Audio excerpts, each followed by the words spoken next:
এখানে আমি তো কোনো আতঙ্ক দেখতে পারলাম না। আপনারা তো দেখলাম যে সারাদিন ঘুরতেছেন এদিক দিয়ে, ওখানে তো কৃষি মন্ত্রণালয়ে ঘুরতেছেন, খাবার কিনতে নাকি যাইতেছেন, আমি তো কোনো আতঙ্কই কোথায় দেখলাম না। আপনি তো ঘোরাফেরা করতেছেন, আমিও দেখলাম হাঁটতেছি, আপনিও হাঁটতেছেন, এখানে কিসের আতঙ্ক?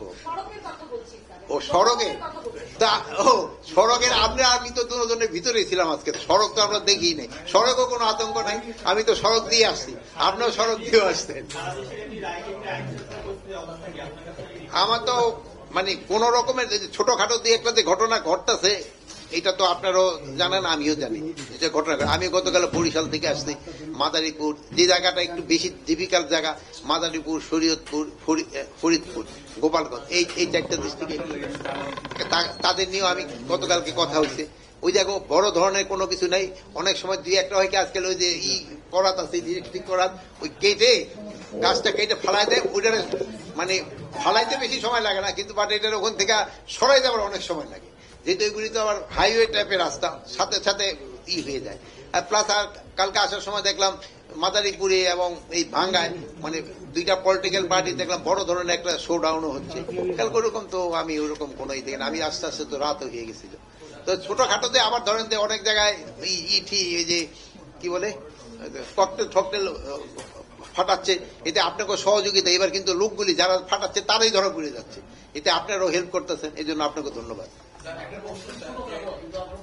না না দেখাবাদ করি না, শুনুন, এখানে হইল কি আপনার সেলফ ডিফেন্সের জন্য আপনারা প্রাইভেট না না শুনেন সেলফ আপনারা যে হাতিয়ারের নেন না, পারমিশন নেন না, আপনাকে নিরাপত্তা ওইটা কি দেখছেন জন্য, শিকারের জন্য কিন্তু নেন না, গিয়া যদিও করেন শিকার, কিন্তু নেন আপনার ডিফেন্সের জন্য।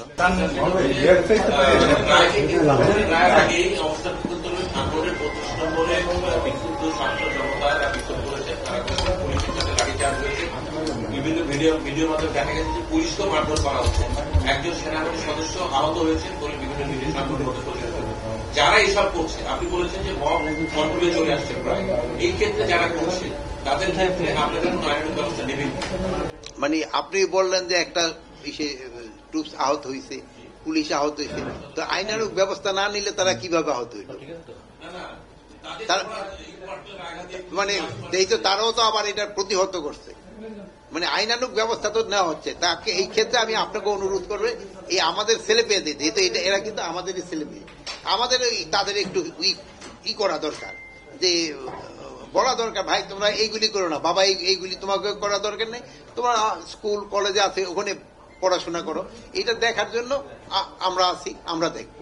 এটা আপনারা যদি সবাই একটুখানি বলেন, এটার জন্য সবচেয়ে সুবিধা। কিন্তু আপনারা আবার কিছু কিছু লোক থাকে যেমন এটা আবার উস্কাই দিতে চায়, যেটা অনেকের তো অনেক ধরনের স্বার্থ আছে, তারা এটা উস্কাতে যাবে। বাট আপনারা এখানে যারা আছে আপনাদের কোনো স্বার্থ নেই, আপনারা এটা উস্কাতে যাবেন না, তাই আপনারা তাকে এটা নির্বৃত্ত করার জন্য আপনারা তাদের পরামর্শ দেবেন, এটা করাটা ভাই ঠিক হচ্ছে না। এটা যদি করেন, সরকার উদ্যোগ না হইতে দেখে তো সবাই ডিপ্লয় করা হয়েছে।